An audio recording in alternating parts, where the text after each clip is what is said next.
성도 여러분, 밤새 안녕히 주무셨습니까? 함께 찬양드리며 하나님의 예배자에 하나님께 예배자로 나가겠습니다. 213장 예전서는 348장입니다. 나의 생명 드리니 헌신을 찬양합니다. 213장입니다.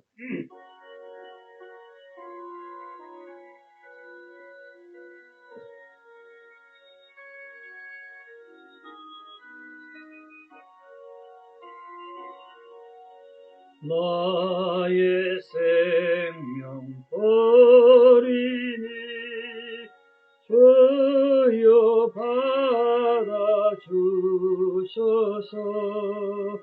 세상 살아갈 동안 찬송하게 하소서. 손과 발을 버리니 주여 받아주셔서 주의 일을 위하여 민첩하게 하소서. 나의 엄성 버리니 주여 받아주셔서 주의 진리 말씀만 전파하게 하소서. 나의 고와 드리니 주여 받아주셔서 하늘과 위하여 주 뜻대로 쓰소서. 나의 시간 버리니 주여 받아주셔서 평생토록 주 위에 봉사하게 하소서. 아멘. 신앙 고백드리겠습니다. 나는 전능하신 아버지 하나님 천지의 창조주를 믿습니다. 나는 그의 유일하신 아들 우리 주 예수 그리스도를 믿습니다.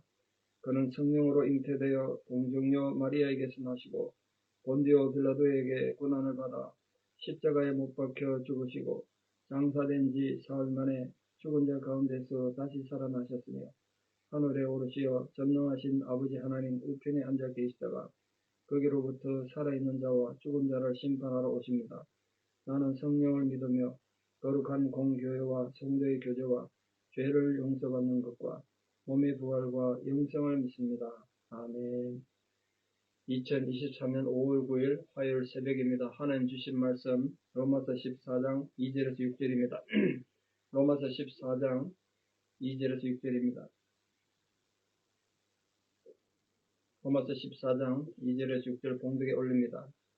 어떤 사람은 모든 것을 먹을 만한 믿음이 있고 믿음이 연약한 자는 채소만 먹느니라. 먹는 자는 먹지 않는 자를 없이 여기지 말고 먹지 않는 자는 먹는 자를 비판하지 말라. 이는 하나님이 그를 받으셨습니다. 남의 하인을 비판하는 너는 누구냐? 그가 서 있는 것이나 넘어지는 것이 자기 주인에게 있으며 그가 세움을 받으리니 이는 그를 세우시는 권능이 주께 있습니다. 어떤 사람은 이 날을 전날보다 낮게 여기고 어떤 사람은 모든 날을 같이 여기나니 각각 자기의 마음으로 확정할지니라. 나를 중히 여기는 자도 주를 위하여 중히 여기고 먹는 자도 주를 위하여 먹으니 이는 하나님께 감사하며 먹지 않는 자도 주를 위하여 먹지 아니하며 하나님께 감사하느니라. 아멘. 로마교회 안 일어난 갈등, 참 생각해보면 좀 하찮은 갈등인데요. 어쨌든 교회가 위기에 처했습니다. 그때 그 해결책을 바울이 제시하는 건데 결론을 미리 말씀드린 이겁니다. 음식 때문에 또 날 때문에 어떤 날을 중요히 여기는 나는데 음식을 먹든 안 먹든 이 날을 저 날을 중요히 여기든 핵심은 주를 위해서, 주를 위해서. 그런 모든 해결된다는 거예요. 먹는 자도 주를 위해서, 먹지 않는 자도 주를 위해서. 그걸 지금 강조하기 위해서 바울이 얘기하고 있습니다. 특히 이제 음식 문제에 관한 걸 다시 지금 말씀을 드리면, 디모데한테 보낸 편지에도 아마 그 디모데가 목회인데도 음식 문제 때문에 심각한 또 갈등이 생겼나 봐요. 참 초대교회가 이런 정도의 갈등이 있다는 게 놀랍죠. 바울이 디모데전서 4장에서 이렇게 말해서 식물은 하나님이 지으신 바니 믿는 자들과 진리 아는 자들이 감사함으로 받을 것이다. 감사함 먹으면 된다는 거예요. 하나님이 지으신 모든 것이 선함에 감사함으로 받으면 버릴 것이 없다. 모든 식물을 지금 하나님이 주신 거 아니냐. 이것저것 가리지 말고 먹어라. 그러면 된다. 이거예요. 믿는 자는 모든 것을 먹을 수 있는 자유를 갖고 있다. 이게 음식 문제에 관한 바울의 기본적 입장이었습니다. 바울이 고기를 먹든 채소를 먹든 무슨 의미가 있었겠어요. 그러나 당시 이 로마계 성도들 중에 일부 사람들은 현대에도 채식주의자가 있지 않습니까? 고기는 전혀 안 먹던데요. 요즘은 뭐 콩으로 만든 고기도 나오고 뭐 그렇습니다. 제가 먹어보니까 고기 맛이랑 비슷하던데요. 그러니까 현대 채식주의자 또는 금욕주의자들도 있습니다. 그런 것처럼 자신들이 먹을 수 있는 음식물을 그냥 채소로만 제한하는 그런 사람이 있었던 것 같아요. 물론 그게 지금 현대의 채식주의하고는 로마계의 갈등은 좀 다르게 생각할 수 있겠습니다만, 이 음식물에 대해서 이렇게 태도가 달라진 이유는 몇 가지 이유가 있겠죠. 첫째, 종교적 이유라고 말씀드렸습니다. 부정한 음식 안 먹는다는 것, 또 신전에 우상제물을 안 먹는다 이런 뜻도 있었고, 고기를 먹지 않으면 채소를 먹는 게 건강하다, 건강상 이유, 또는 살아있는 걸 먹기를 꺼려하는 의식적인 이유 뭐 등등 있었겠죠. 뭐 정확한 이유는 지금 성경에 설명이 없습니다만 다양한 이유가 있었을 겁니다. 이렇게 볼 때 그 밖에 다른 사람들 사이에는 음식 문제에 관한 견해 차이가 하여튼 있었다는 게 중요하죠. 바울은 이 같은 견해 차이가 있을 때 중요한 건 어느 한쪽 편을 들지 않았다는 거, 이게 참 중요해요. 교회 안에 갈등이 생기면 어쨌든 목사는 어느 쪽 편을 들 수 없어요. 들면 안 돼요. 그래서 내가 어려움 겪는 경우 많이 봤어요. 어느 한쪽 편 들면 또 상대편 또 가만히 있습니까? 결국은 교회가 심각한 분쟁에 쌓이고 어려움 겪는 걸 봤습니다. 처음 시작은 정말 사소한데, 그래서 저는 절대 중립을 지켜서 누구 편 들지 않죠. 그러면 안 된다는 거죠.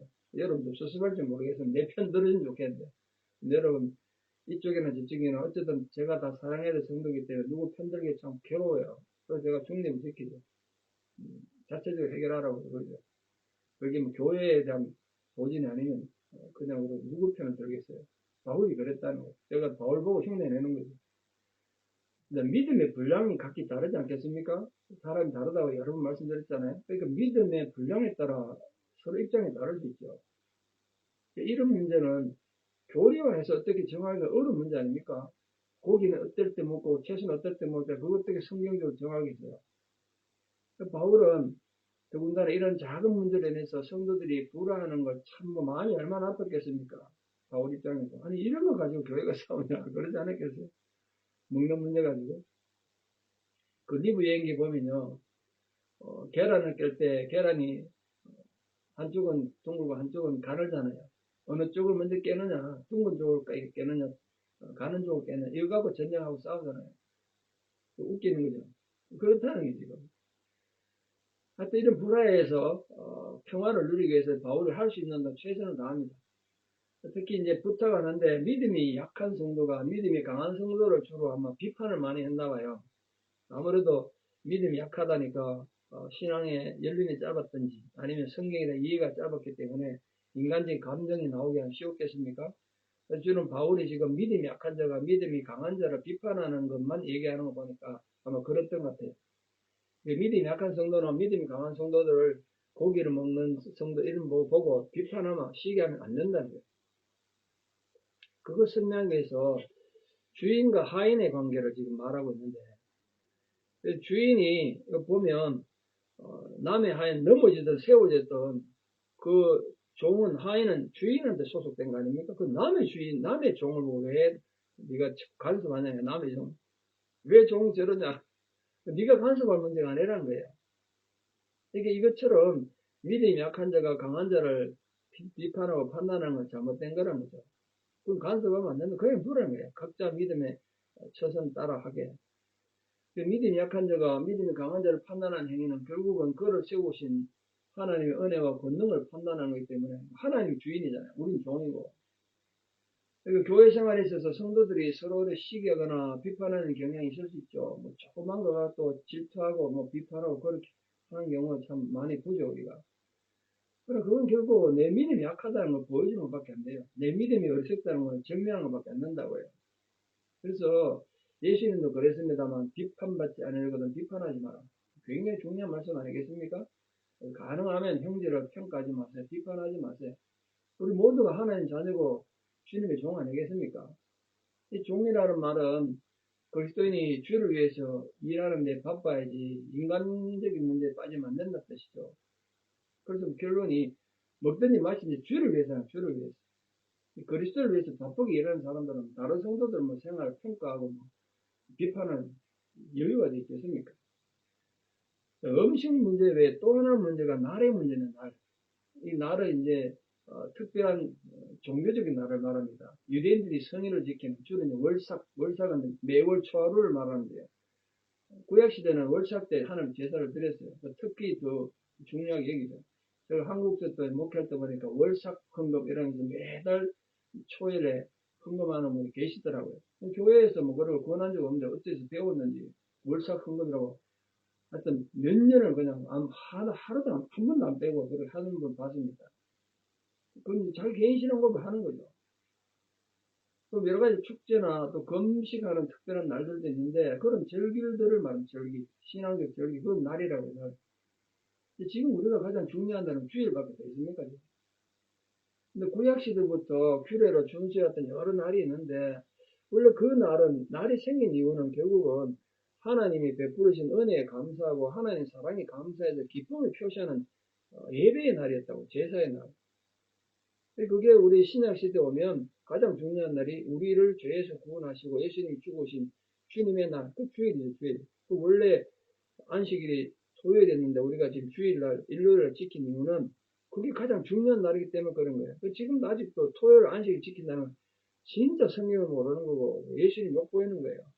예수님이 그때게 죽었습니까? 아직도 안식일 지키면 되냐고요. 토요일이 이제 우리 주일을 지킨 주일. 같은 정신이 중요한 정신. 안식일의 정신을 우리는 주일을 지키는 거예요. 근데 신약시대 유대인들은 이 절기의 본래 정신을 망각하고 절기 자체만 지켜야 된다는 거예요. 왜 이 절기가 만들어졌는지 정신이나 사랑은 생각 없고 지키는 것 자체가 중요하게 생각하는 그건 율법주의라고 그러죠. 율법주의적인 경향을 흘렀고 그게 이제 로마 교회에 있었나 봐요. 날 때문에 또 싸우는 거예요. 이 날을 중요하게 지켜야 된다는 거예요. 또 어떤 우리가 예수님 은혜로 구원받았는데 뭐 그 날이 왜 중요하냐 이러고 또 싸웠다는 거예요. 궁극적으로 모든 율법을 예수님께서 십자가에 성취하신 거 아니겠습니까? 그 예수 그리스도를 섬기기보다는 그런 형식화된 날을 자꾸 절기로 지키고 하는데 이 교인들이 관심을 보였나 봐요. 로마 교회가. 당시 로마 교회를 포함해서 바울이 세운 어제 말씀드렸죠. 여러 교회 내에서도 심각한 문제가 많이 됐는데 이런 경향이 말이죠. 로마 교회뿐만 아니라 다른 교회에서도 이 날의 문제 때문에 자꾸 문제가 생겼어요. 왜냐하면 그 교회 여러 성도들 가운데 아직도 율법주의적인 사고방식, 율법주의적인 그런 형식주의를 벗어나지 못한 유대인들이 포함되어 있기 때문에 이방인이 뭐 율법주의를 하겠습니까? 두 가지 양상으로 크게 나타났는데 갈라디아 교회도 심각했는데 성도들이 날과 달과 절기 같은 날을 가지고 싸우는 문제가 하나 있었고 또 하나는 할례 받아야 된다는 거예요. 예수 믿어도. 세례 받아도 안 된다는 거예요. 그래서 할례 문제와 날의 문제 두 가지 가지고 많이 싸웠습니다. 성경에 많이 나오죠. 로마 교회처럼 주를 위하여 절기를 지키는 경우에는 그 행위 때문에 교회의 덕을 깨뜨리고 화평을 깨뜨리면 되냐. 다 주를 위해서 하는 건데 이 날을 지키든 저 날을 지키든 다 주를 위해서 해라. 나를 지키는 거다. 그런 모든 것이 합력하여 선을 이루지 않겠느냐. 그걸 지금 당방하는 겁니다. 그게 핵심 아니겠습니까? 우리가 뭘 하든지 보호봉사라든지 청소라든지 구역장 하든지 성가들 하든지 교사를 하든지 우리 모든 성도님들이 여러분 서 있는 상황에서 주를 위해서 하시면 그 기쁨이고 즐거움 아니겠습니까? 특히 여기 5절 6절에 보면 이날을 전날보다 낮게 여기는 사람, 이런 사람이 등장하는데, 뭐 예를 들어서 부정한 고기를 먹지 않고 채소만 먹는 것으로 하나님 법을 지킨다고 생각하는 율법주의자들처럼 절기 같은 어떤 유대인들의 특별한 성의를 굳게 지켜야 된다는 거야. 이미 예수님으로 인해서 우리가 새로운 복음을 가진 기독교 예배를 드리는데 굳이 유대교 절기를 다 따라야 되냐 말이야. 그러면 한도 끝도 없잖아요. 그러면 지금도 손잡고 형 잡아서 불 태워서 제사를 드려야 예배를 왜 드립니까? 네? 지키려면 다 지켜야지. 안 그렇습니까? 근데 나를 뭐 안식일 지키는 사람들 웃기는 거야. 그러면 손잡고 양 잡고 제사도 드려야지. 그것도 구약에 나오는 건데. 예배는 또 현대식 드리면서 자꾸 날만 갖고 그러냐는 거지. 그게 여러분, 지금 안식일 문제가 생긴 게 아니라 벌써 2000년 전에 벌써 생겼어요. 이날에 안식일로 들어가는 거예요. 왜 토요일이 안식일인데 주일에 예배 드리냐 이거예요. 그때부터. 모든 절기와 예배의 주인 되신 예수님께서 우리 가운데 오심으로써 그 의문, 법으로 된, 문서로 된 이런 절기는 다 폐지됐다는 거예요. 그 대신 우리가 영적 예배를 드리는 거 아닙니까? 우리 12장에 지금 봤지 않습니까? 너희 몸을 산 제물로 드리는 영적 예배를 드림으로 하나님의 올바른 예배를 드리는 거죠. 우리는 그런 예수 그리스도의 새 언약이 우리에게 주어져 있음을 잘 이해하지 못하는 믿음이 연약한 자들이 자꾸 그런 나를 강조했던 것 같아요. 반면에 모든 나를 갖게 여기는 자, 모든 나를 갖게 여기는 자, 이 말은 무엇든지 믿음으로 먹을 수 있는 자처럼 이 날인데 저 날에는 사실은 1년 365일 모든 날이 주님 은혜로 살아야 되지 어느 특별한 날만 주님 은혜로 사는 게 아니지 않습니까? 오직 예수 그리스도를 믿음으로 의롭게 되고 구원 얻는다는 진리 위에서 경고하기 있어서 매 순간을 그냥 충실하게 살아가는 성도를 말하는 거예요.